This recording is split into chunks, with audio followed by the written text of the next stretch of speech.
When I discovered what was hidden in the lining of that brown coat, I understood that I had spent 32 years of my life sleeping next to a murderer. Good afternoon, my dears. My name is Teresa Almeida Wilson. I'm 85 years old, born in 1940 in the small town of Millbrook, upstate New York. Today, I want to share with you a story that I've kept deep in my heart for many years. A story about trust, betrayal, and how even in our darkest hours, we can find the strength to begin again. Before I continue, I'd like to ask you to like this video, subscribe to the channel, and let me know in the comments where you're watching from. It's always a joy to know that my words reach so many different places. It was 1957. I was just 20 years old. The world was so different back then. We didn't have cell phones, internet, or all of today's conveniences. I worked as a clerk at the only bakery in town. I woke up at 4 a.m. every day to help prepare the bread before the first customers arrived. Life was simple, but it was honest. My first husband, Anthony, was a truck driver, a good, hard-working man who made deliveries throughout the state. We met at a Valentine's Day dance in 1955 and married just 6 months later. Love was like that back then, my dears. When you knew, you knew. We didn't drag things out like people do nowadays. Our daughter, Lucy, was born the following year. A beautiful little girl with her father's eyes and, as people said, my smile. Anthony adored her. He'd come back from his trips always with a little gift, even if it was just a colorful ribbon or a special candy. I remember as if it were yesterday, him singing her to sleep with that off-key voice that made me laugh so much. Our life wasn't rich, but it was happy. We had a simple 2-bedroom house with a small backyard where I planted basil, rosemary, and a cherry tree that Anthony brought back from a trip to Washington State. We planned to have more children, saved to buy a bigger piece of land, dreamed together. Then came that March morning in 1957. Anthony woke up complaining of stomach pains. It wasn't unusual. The food on the road wasn't always good, and he frequently suffered from digestive problems after his trips. I prepared some chamomile tea, as I always did, and he went to work anyway. He was too responsible to miss a day. That afternoon, I received the news that would change my life forever. Anthony had collapsed during a delivery. They took him to the small hospital in the neighboring town.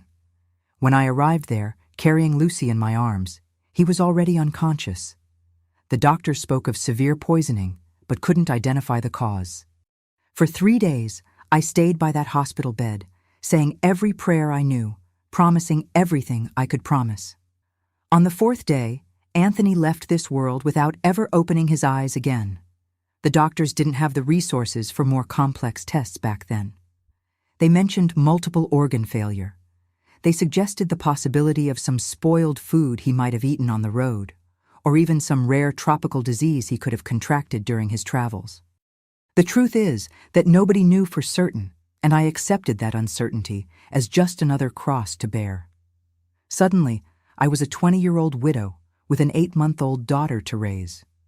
I temporarily moved back in with my parents, but I knew I needed to regain my independence.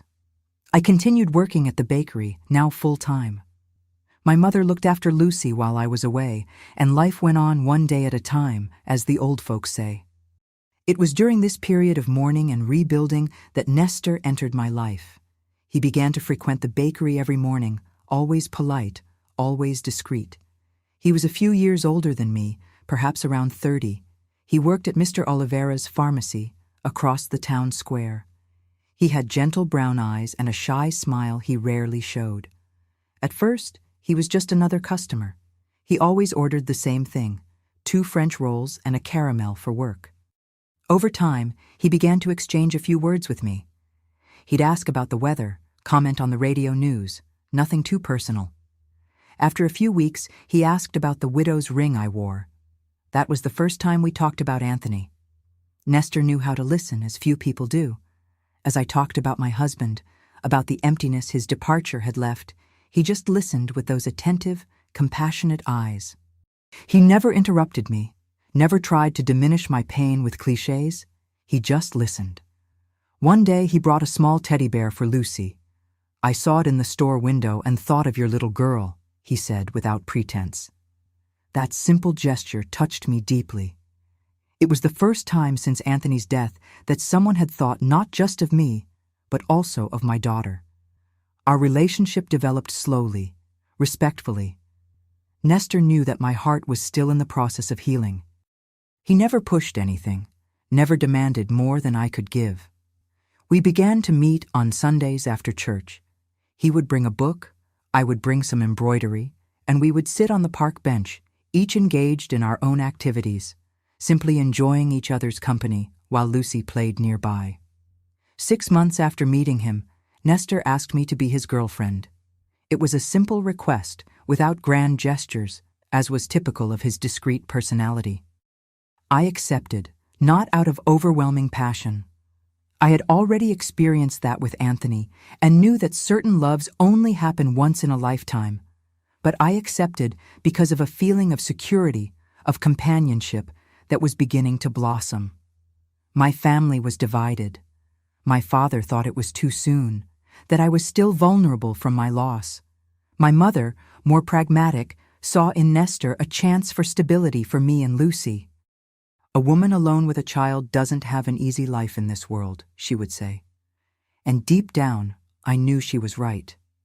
We dated for 4 months before Nestor asked for my hand in marriage. I remember wondering if I was betraying Anthony's memory. But when I looked at Lucy, who was almost 2 years old and needed a father figure, I thought that perhaps Anthony would understand. Perhaps he would even approve. He always said he wanted to see us happy above all else. We married in a simple ceremony in January 1958, just family and a few close friends. Nestor had rented a small house, more comfortable, near the pharmacy where he worked. Lucy had her own little room decorated with floral wallpaper that he had put up himself. We began a new life together. From the beginning, I noticed that Nestor had some peculiarities. He was extremely organized, almost obsessive about the cleanliness and order of the house.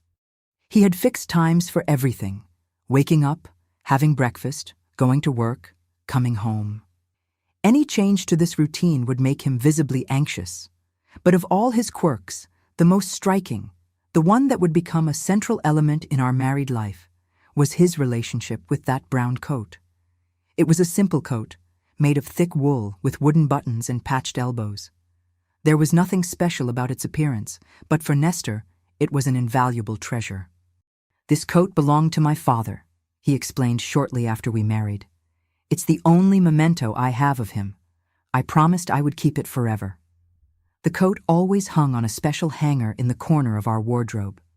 Nestor only wore it on very specific occasions, on his father's birthday, on dates that had some special meaning for him. On the coldest days, he would rather be cold than wear that coat. During our first winter together, I offered to wash the coat, which already had a peculiar musty smell. Nestor's reaction frightened me. His normally calm face transformed. His eyes widened in panic. "Never, ever touch this coat," he said with a firmness he had never shown before. "It still has my father's scent. If it's washed, I'll lose the last connection I have with him." I apologized, confused by the intensity of his reaction. He calmed down quickly, returning to being the gentle, controlled Nestor I knew. But that moment remained etched in my memory. It was the first time I saw a side of him I didn't know. Over time, that rule became an unspoken understanding in our house. I cleaned, washed, and organized all the clothes, all the objects, except for the brown coat. That piece of fabric was sacred, untouchable. I respected this without questioning, as we respect the idiosyncrasies of those we love. The years passed. Lucy grew up calling Nestor Dad. Her real father existed only in the stories I told and in the few photographs we kept. We had another child, Michael, in 1960. Our life was peaceful, organized, predictable. Nestor was a good provider, a present father in his reserved way, a respectful husband. I can't say we lived a great passionate love. What we had was a partnership, a comfortable companionship. He never disrespected me, never raised his voice, never let anything be lacking in our home. In return, I kept our home in order, raised our children, respected his peculiarities, especially and particularly his precious brown coat. For 32 years, that coat remained in the same place, guarding a secret that I could never have imagined. A secret that, when finally revealed, would prove that sometimes the most terrible monsters hide not under the bed, but beside it, breathing calmly as we sleep. 32 years passed since I married Nestor. 32 years of an apparently normal life, with ups and downs like any marriage. Lucy was already married, living in New York City with her husband and my 2 beautiful grandchildren. Michael had graduated in engineering and was working for a large company in Boston. Nestor and I, now entering our senior years, lived alone in that same house, which over time had been renovated and expanded. It was 1989. America was experiencing changing times. It was the first year with a new president after the Reagan era. I remember that Sunday, July 23rd, the sky dawned heavy with dark clouds. Nestor, as he always did on Sundays, left right after breakfast to play dominoes with friends in the park. It was the only time he allowed himself to break his rigid routine. "I'll be back before lunch, Teresa," he said, as he always did. He kissed me on the forehead and left, carefully closing the door behind him.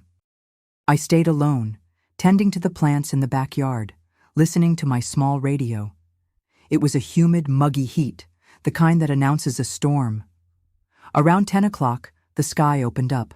A heavy rain with thunderclaps that made the house shake. I ran inside, closing the windows. That's when I heard that strange noise coming from our bedroom, a sound of water dripping. My heart immediately quickened. Problems with the roof meant expenses, and Nestor hated financial surprises. I entered the bedroom and was horrified to see a dark stain spreading across the ceiling right above our wardrobe. Thick drops were falling directly onto the old wood. Without thinking twice, I rushed to save our clothes before they were ruined. I opened the doors of the furniture and began to remove everything. The folded sheets from the top shelf, the dresses hanging on hangers, the shirts organized by color as Nestor liked them. I worked quickly, worried about the damage the water could cause. That's when I reached that specific corner of the wardrobe. The corner where for more than 3 decades the untouchable brown coat had hung. I paused, hesitant. In 32 years of marriage, I had never disobeyed that one rule. I had never touched that coat. But water was now running down the wall, staining the fabric. If I didn't remove it from there, it would be ruined forever, and that, I knew, would be unbearable for Nestor. "Forgive me," I murmured, as if speaking to the coat itself, and extended my hand. The sensation of touching that fabric for the first time was strange, almost forbidden. The wool was rough, worn by time, and I realized it was heavier than it looked. I carefully removed it from the hanger and took it to our bed, away from the water that continued to drip. I could have simply left it there, stretched out, waiting for it to dry naturally. That's what I should have done. But something, curiosity perhaps, or a sixth sense that warns us when we're about to discover an important truth, made me examine the coat more closely. I ran my hand over the wool, feeling its texture. That's when I noticed something strange in the lining. A part seemed more voluminous, as if there was something hidden between the outer fabric and the lining. My fingers found a small tear in the inner seam, almost imperceptible. My heart was racing as I debated with myself. Should I continue? I was invading my husband's privacy. That coat was sacred to him. But at the same time, we had been married for so long. What secret could be so important as to be hidden for decades? The rain continued outside, the noise muffling the sound of my increasingly rapid breathing. Carefully, I inserted 2 fingers into that small opening and felt something. Paper. There was something paper hidden in the coat lining. Delicately, I pulled out what was hidden there. It was an envelope yellowed by time, with no address or identification. It wasn't sealed. I opened it with trembling hands and found 2 folded sheets of paper. Nestor's unmistakable handwriting filled my eyes. My God! I whispered to the empty room as I began to read. March 15th, 1957, the letter began. Today I finalized what I started 3 weeks ago. The last dose was administered yesterday. The doctors won't be able to identify it. The arsenic in small, gradually increased doses simulates a natural illness. When they discover it, if they discover it, it will be too late. She will be free. She deserves someone better than him. My hands were shaking so much, I almost dropped the paper. March 15th, 1957. Exactly the date when Anthony began to feel ill. Exactly the day that marked the beginning of his death. I continued reading each word like a stab in my chest. I've been observing her for months at the bakery. Her smile, her kindness to everyone, the way she cares for her small daughter. She deserves more than an always absent husband, always on the road. He doesn't value her as he should. She needs someone who is present, who protects her, who loves her as she deserves to be loved. I felt my stomach turn. It couldn't be what I was thinking. It was impossible. There had to be another explanation. But the letter continued relentlessly. I started with minimal quantities in the coffee he always drank when he stopped at the pharmacy before his trips. He never suspected. No one suspected. I gradually increased the dose each time he appeared. Today, the final dose. In a few days, she will be free, and then I will patiently enter her life. I will be her support, her shoulder to cry on.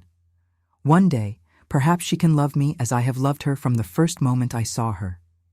The paper slipped from my fingers and fell onto the bedspread. Hot tears were running down my face, but I barely felt them. A strange buzzing filled my ears, as if the whole world had been silenced, leaving only the sound of my heart breaking. Nestor, my husband of 3 decades, the man who had raised my daughter as his own, the man who slept beside me every night. He had killed Anthony, killed him deliberately, coldly, methodically, to have me. I picked up the second sheet, barely able to see through the tears. It was a continuation written in the same handwriting, but dated January 10th, 1958, the eve of our wedding. Tomorrow she will be my wife. I succeeded. She suspects nothing. No one suspects. The plan worked perfectly. Sometimes when I see her playing with his daughter, I feel a pang of guilt. But then I remember how she smiles more now, how she seems lighter, happier by my side. I did what was necessary.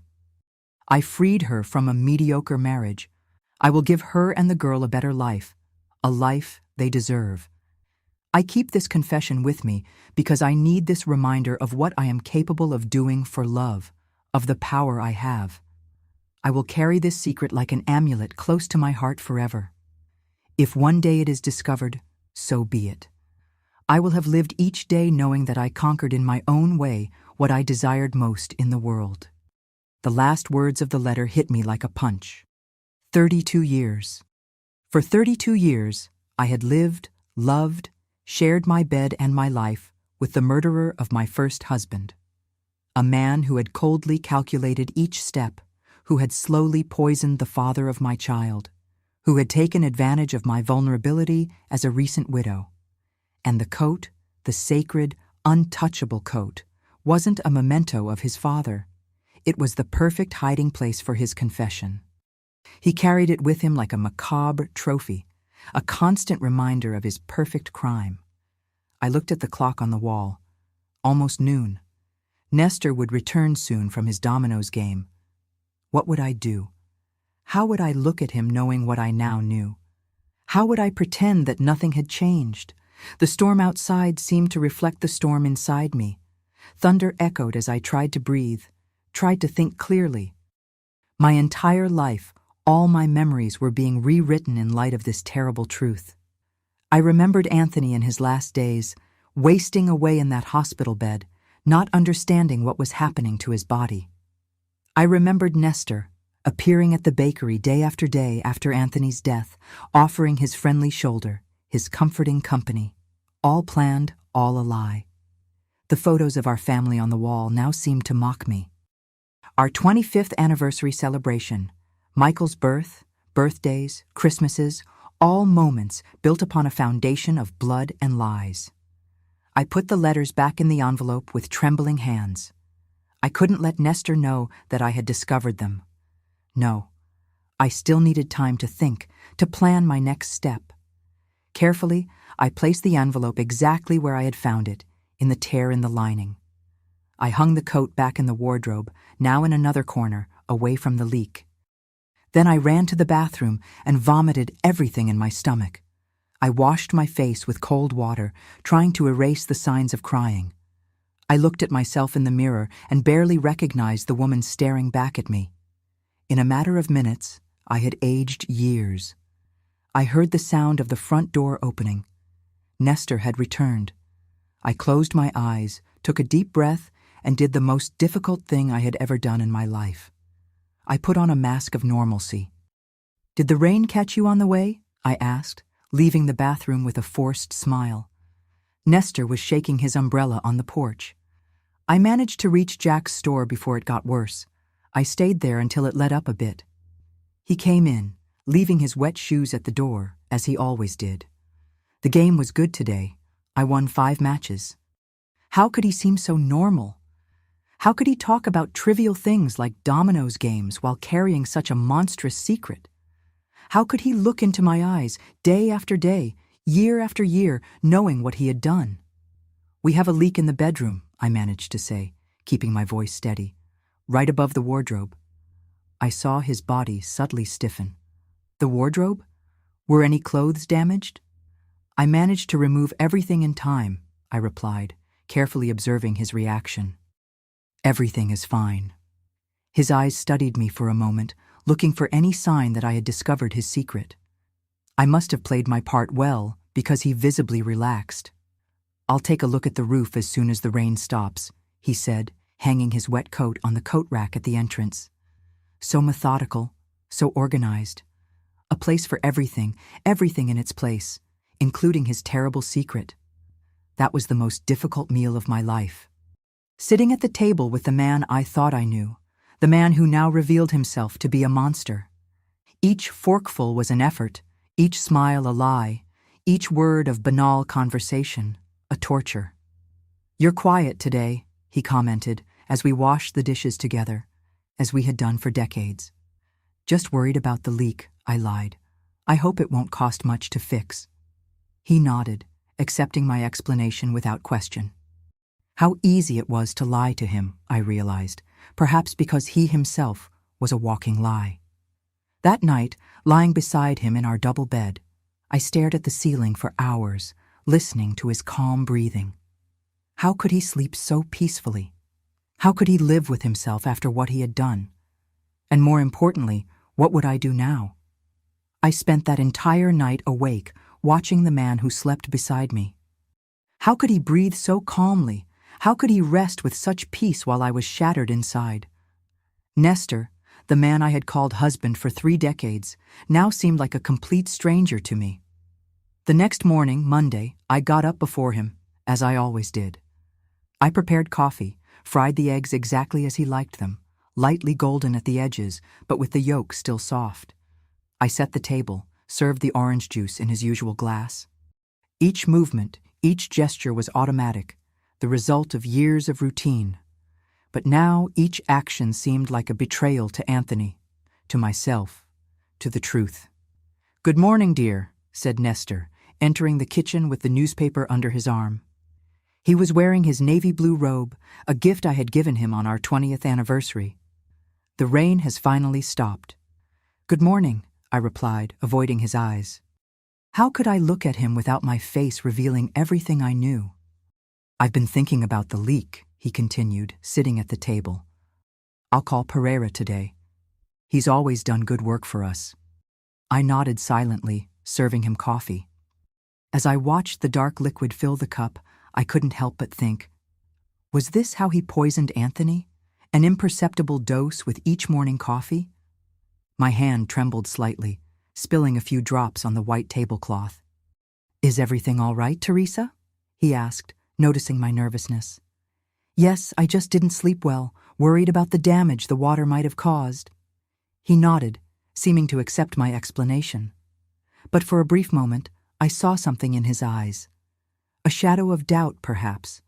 Or was it just my now hyper-vigilant imagination, looking for signs of danger where there were none? That day, and in the days that followed, I lived in a constant state of alert. Every movement of Nestor's, every word, every look was analyzed. Would he suspect that I knew? Would he notice the change in my behavior?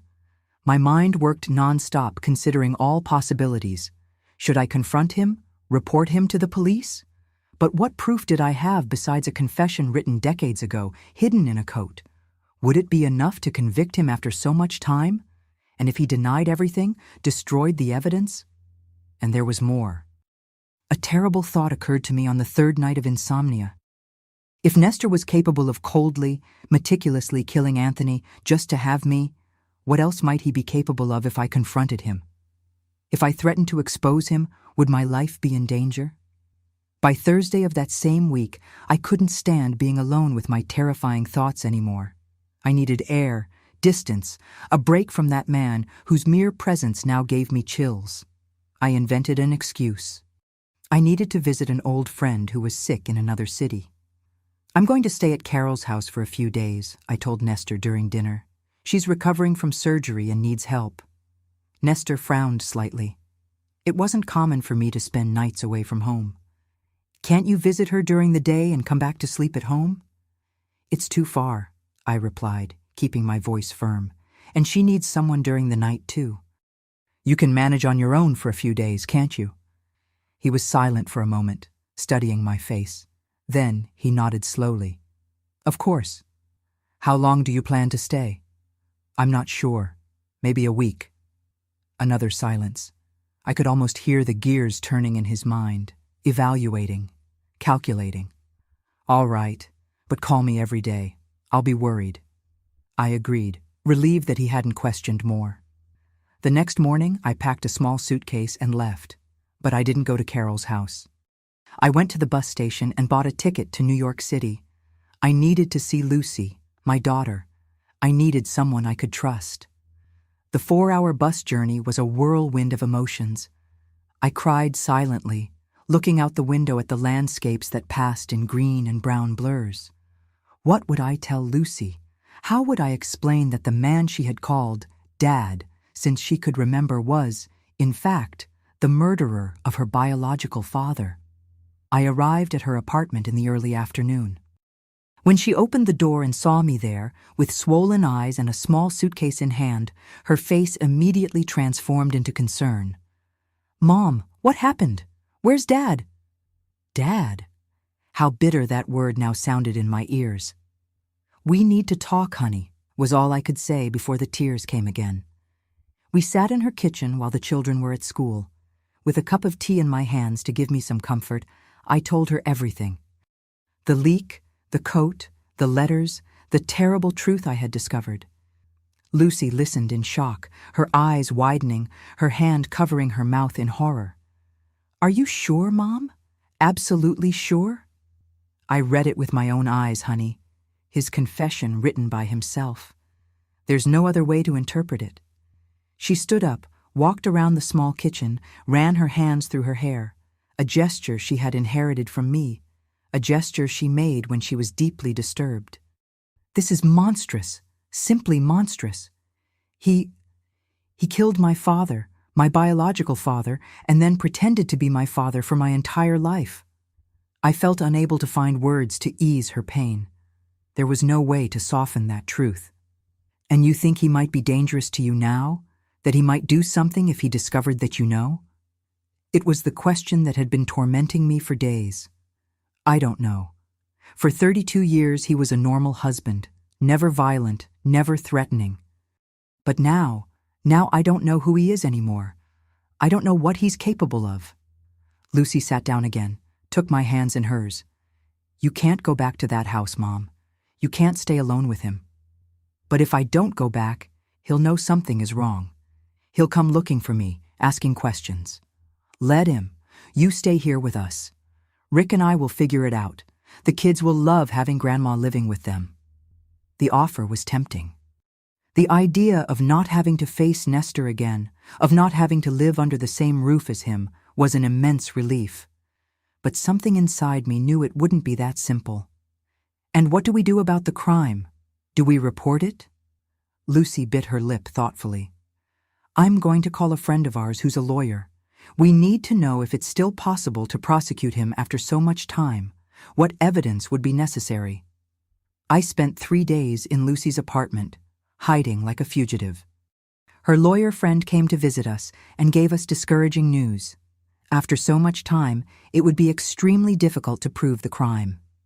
The written confession, without other forensic evidence to support it, could be questioned. Nestor could claim it was fiction, a story he had written, or that he was mentally disturbed at the time.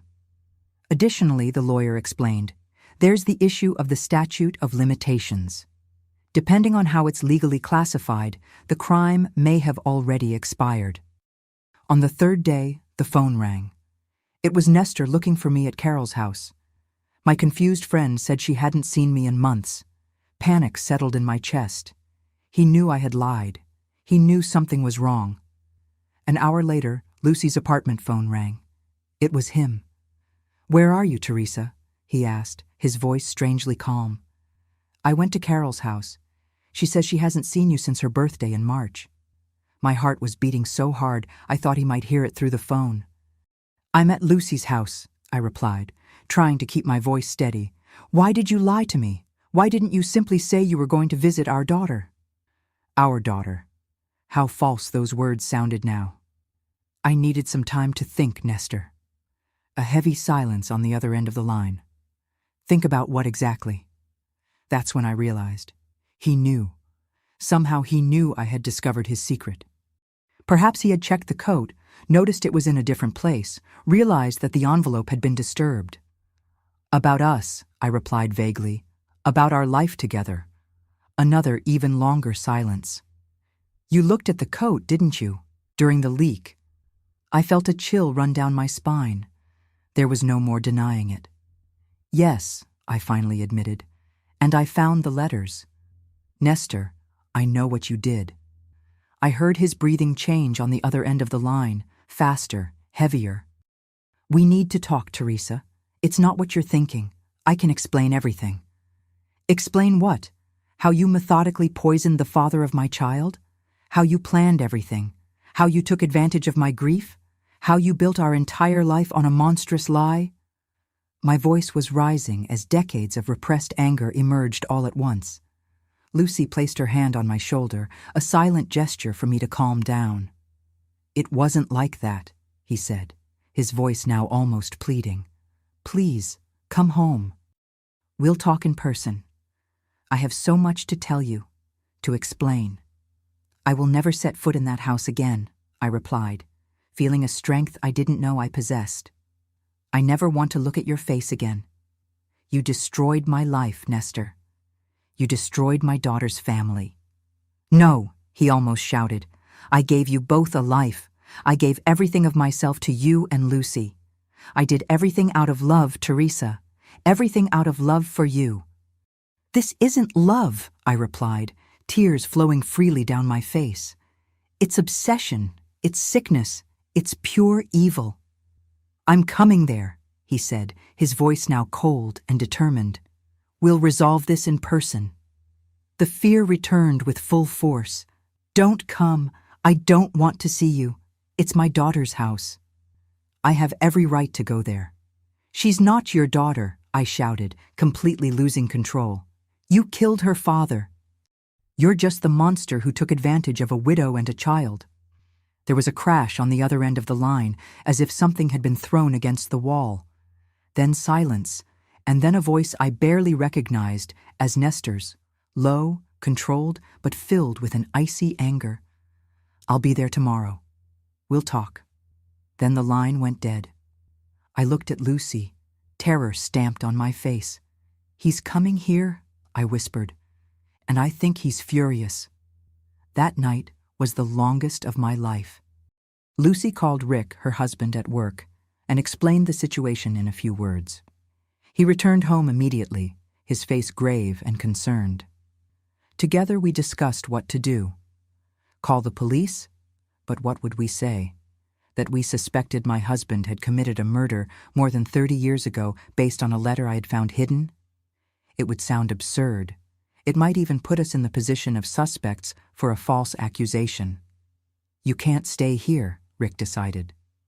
If he's coming here and he's furious, it's not safe. But where would we go? Asked Lucy, hugging the children who had just returned from school, confused by all the commotion. To my brother's house on the coast, replied Rick.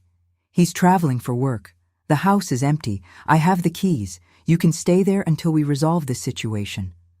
That's how at 10 o'clock at night we found ourselves in Rick's car, driving in silence toward Cape Cod. The children, Peter, 8, and Mary, 6, fell asleep in the back seat, oblivious to the drama unfolding. Lucy looked out the window, lost in thought.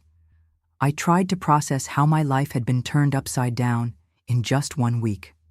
We arrived at Lucy's brother-in-law's house around midnight. A simple but comfortable house, a few blocks from the beach. Rick helped us get settled, promised to return the next day after work, and departed back to New York. The plan was for him to meet Nestor, talk to him, try to calm him down, and understand his intentions. That dawn, lying in the guest bed, listening to the distant sound of the sea, I made a decision. I couldn't continue running. I couldn't allow my daughter and my grandchildren to have their lives disrupted because of my past. The next morning, after Lucy took the children to see the beach, I took the phone and called our house. Nestor answered on the first ring, as if he had been sitting next to the device, waiting. "Where are you?" he asked immediately, his voice hoarse, as if he hadn't slept. "That doesn't matter," I replied. "I won't tell you where I am, but I want to talk in person." There was a moment of silence, as if he was surprised by my initiative. "Come home then. We can talk here." "No," I replied firmly. "I will never return to that house again." "Teresa, please." "No, Nestor." "Meet me in a public place, at the Grand Central Mall, in the food court, at 3 in the afternoon. If you don't show up, I'm going straight to the police with what I discovered." I don't know where I got the courage to make that threat. Maybe from desperation.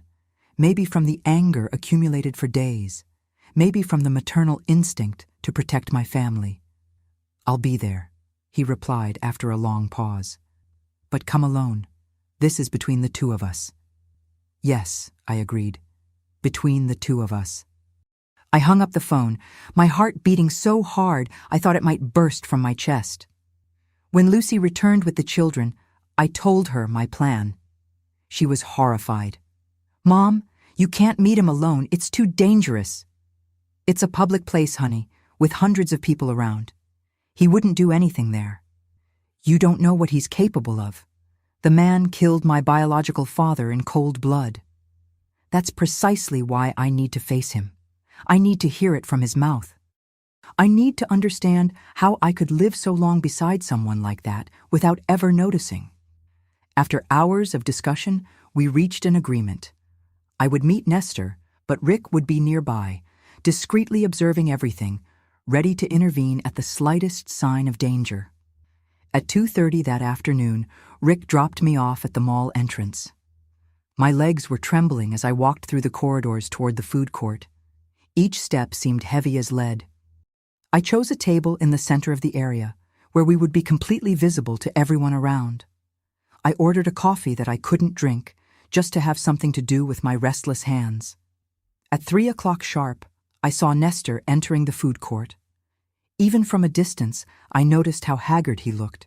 Deep shadows marked his face. His unshaven beard gave him a disheveled appearance I had never seen before.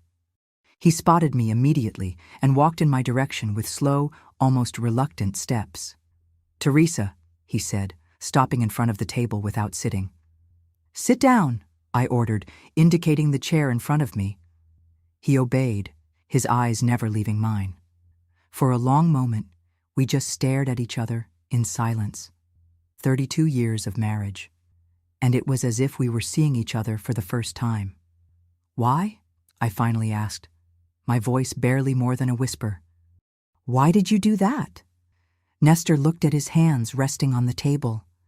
Hands that I knew so well, hands that had caressed my face, held our son when he was born, fixed things in our house, hands that had administered poison to Anthony. "I loved you," he replied simply, as if that explained everything. "From the first moment I saw you at the bakery, smiling at customers, always kind, always radiant.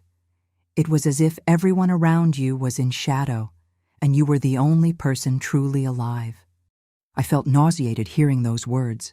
Love, how could he call something so sick love?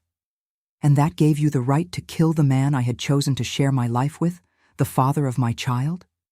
"He didn't deserve you," replied Nestor, his voice hardening. "Always on the road, rarely at home. I saw how you stayed alone, taking care of the girl, working, waiting for him. I saw how your eyes lost a little of their sparkle each time he left again." "That wasn't your problem," I exclaimed, controlling the volume of my voice to not draw too much attention. "It was my marriage, my choice. You had no right to decide for me." "I gave you a better life," he insisted, leaning forward. "I gave you and Lucy stability, security, a home. I was a good husband, a good father. In those 32 years, did I ever fail to respect you? Did I ever not care for you both as if you were the most precious thing in the world?" I felt hot tears running down my face. How could he be so blind, so incapable of seeing the horror of what he had done? "You built our life on a monstrous lie," I replied, each word weighing like stone. "Every moment of supposed happiness we lived was stolen from Anthony. Every smile of Lucy's that you witnessed should have been his. You stole not just his life, but all the moments he should have lived." Nestor ran his hand through his graying hair, a gesture of frustration I knew well. "You would never understand. What I did out of love." "This isn't love," I replied, staring at him firmly. "It's obsession, it's sickness. And I lived all these years beside this sickness without knowing." "And now?" he asked, a tone of challenge in his voice. "Are you going to the police after so much time? Who would believe you?" "I have your confession. An old letter that you say you found. I can deny I wrote it, can say it's an attempt on your part to get rid of me now that we're old. Without a body to exhume, without physical evidence, it would be your word against mine." I then realized the extent of the cold calculation that had always existed behind those brown eyes that I thought I knew. Even now confronted, he was still thinking about how to escape, how to manipulate the situation in his favor. "It doesn't matter whether or not I can put you in jail, Nestor. What matters is that now I know who you really are, and I will never again allow you to be part of my life or the life of my family."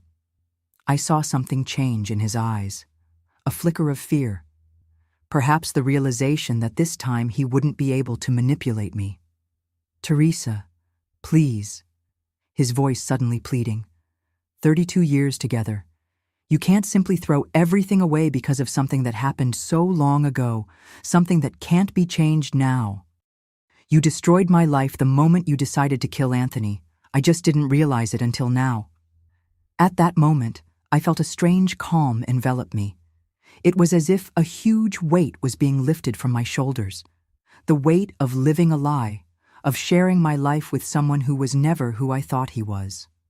"I want a divorce," I said firmly. "I won't return to that house. You can keep everything. I don't want anything that was bought with the price of Anthony's life." Nestor turned pale. "You can't be serious. Where will you live? What will you live on?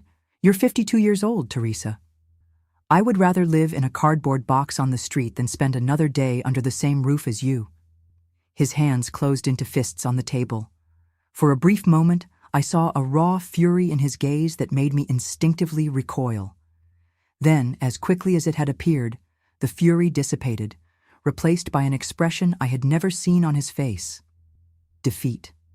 "I thought you would never find out," he murmured, more to himself than to me.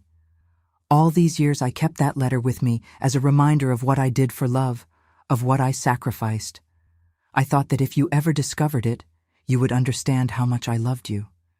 I perfectly understand what you feel for me, Nestor, and it's not love. It never was. We sat in silence for a few moments, the buzz of the food court around us seeming surreal given the intensity of that moment. I need you to promise me one thing, I finally said. I need you to promise that you will stay away from me and my family, away from Lucy, away from Michael, away from my grandchildren. If you try to approach any of us, I will go directly to the police with your confession. Nestor stared at me for a long moment, his eyes scanning my face as if looking for some sign of doubt, some crack through which he could infiltrate again. He found nothing but determination. You have my word, he finally replied, his voice low and defeated. I'll do what you ask. I stood up, ready to leave him and that life of lies behind.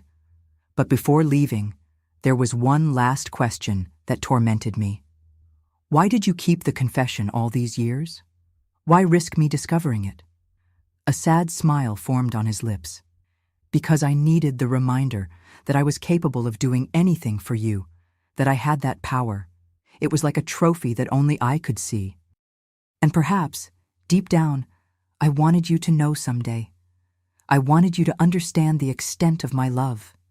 Those words caused a chill that ran down my entire spine. I turned without responding and walked away, feeling his eyes on my back with each step. I didn't look back.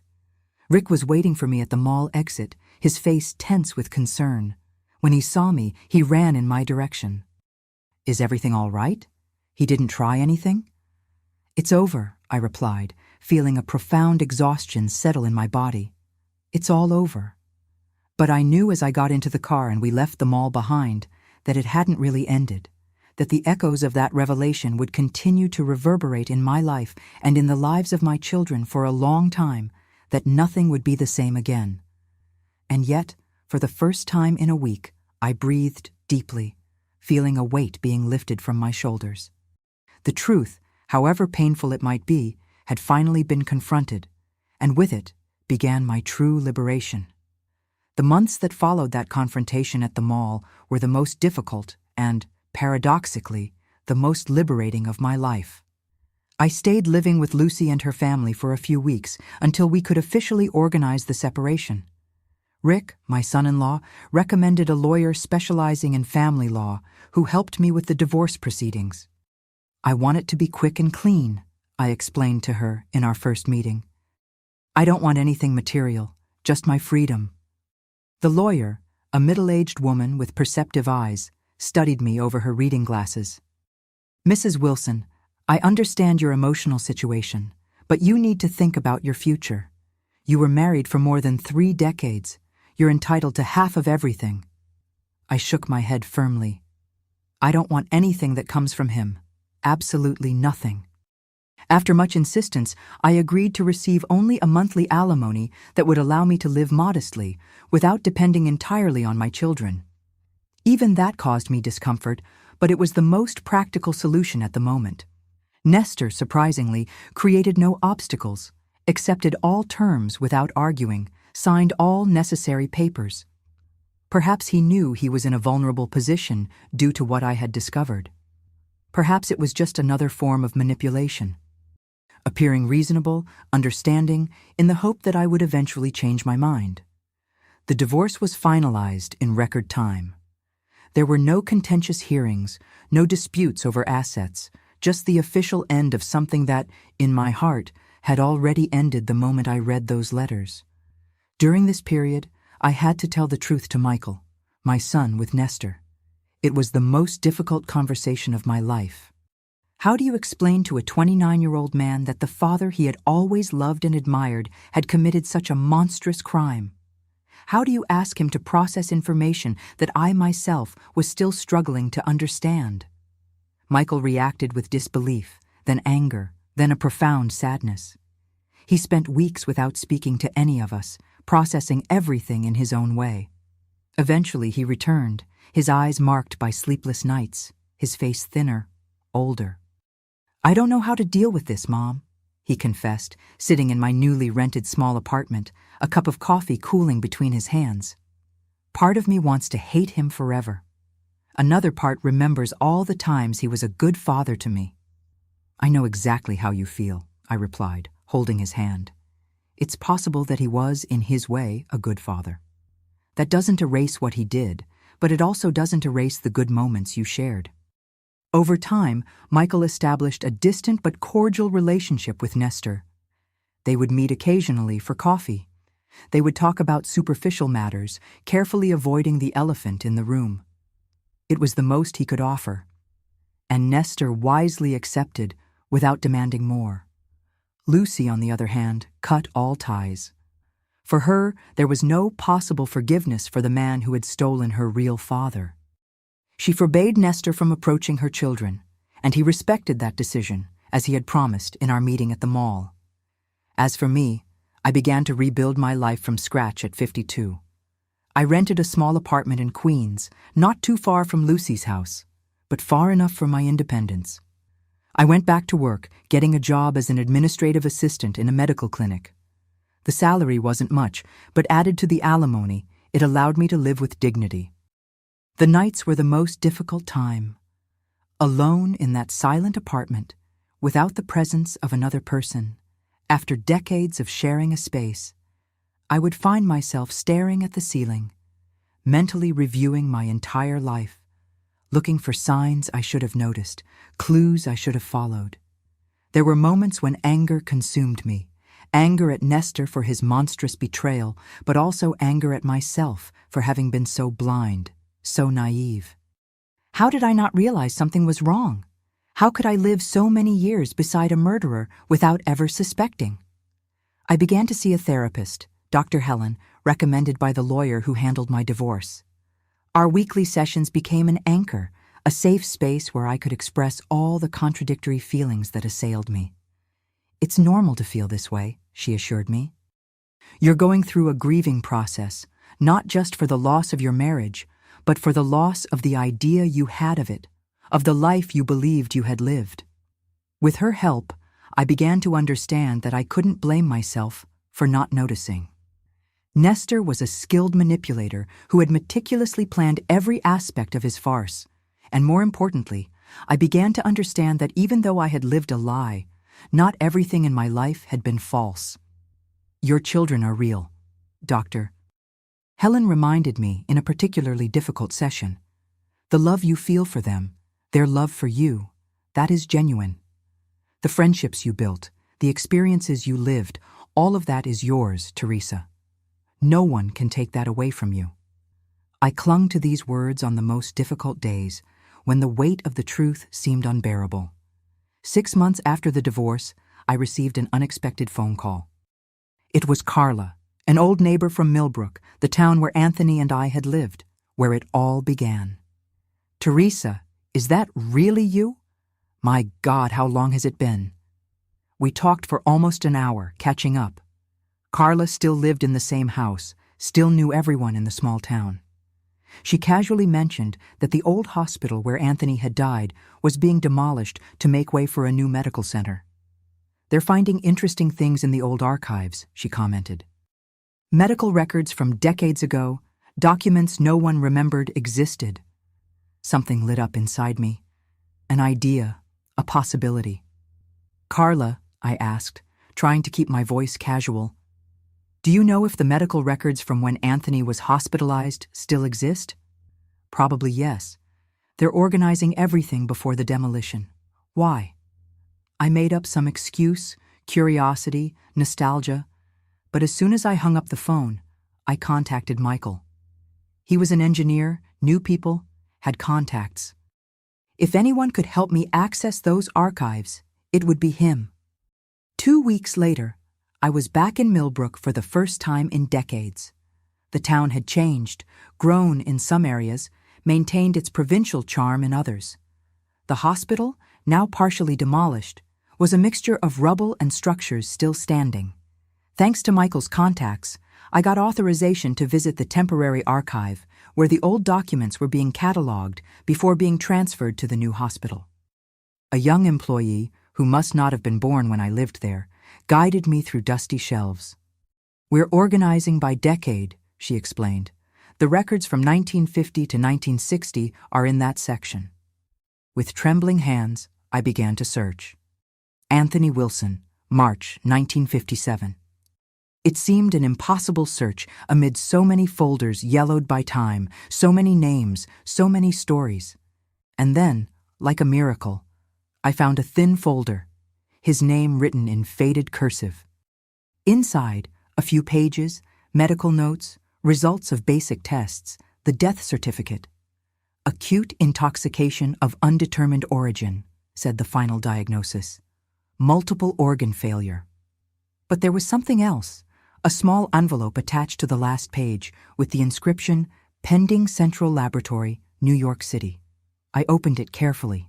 It was a toxicological test result sent to a better-equipped laboratory in the city after Anthony's death. The result had arrived too late to change the diagnosis or the death certificate and ended up filed and forgotten. Significant presence of arsenical compounds, said the report in technical language, consistent with chronic arsenic poisoning. I felt my legs weaken. There it was in black and white, proof of Nestor's crime. The test had been done, the poison detected, but as was common at that time in small towns, without resources or knowledge for deeper investigations, the case was closed as a natural death. With the authorization of the hospital administration and after explaining part of the situation, omitting the accusations against Nestor, I obtained a certified copy of the complete medical record, including the result of the toxicological test. I didn't know exactly what I would do with that information, but I felt I needed to have it with me. Back in New York, I showed the documents to Lucy and Michael. Both were silent for long minutes after reading. "Does this change anything for you, Mom?" Lucy finally asked. I reflected on the question. It did change things. I already knew what Nestor had done. I had already made my decision to leave him, to rebuild my life. "It doesn't change what happened," I replied slowly. "But it confirms that I'm not crazy, that I didn't imagine all this. It's a validation, I suppose." "And what about reporting him?" asked Michael, his voice tense. "With this, maybe the police would take it seriously." I thought long and hard about that possibility. Taking Nestor to justice for a crime committed more than 3 decades ago, facing a judicial process, exposing our family, publicly stirring up all that horror. "I don't know if I have the strength for that," I admitted, "or if that's what I really want." I kept the documents in a bank safe, an insurance against any future eventuality. If Nestor ever broke his promise, if he tried to approach or threaten any of us, I would have that concrete proof to use. But for now, I preferred to focus on reconstruction, on each small step, each small victory. I learned to cook for just one person, to sleep alone without fear, to find pleasure in activities I had never experienced before.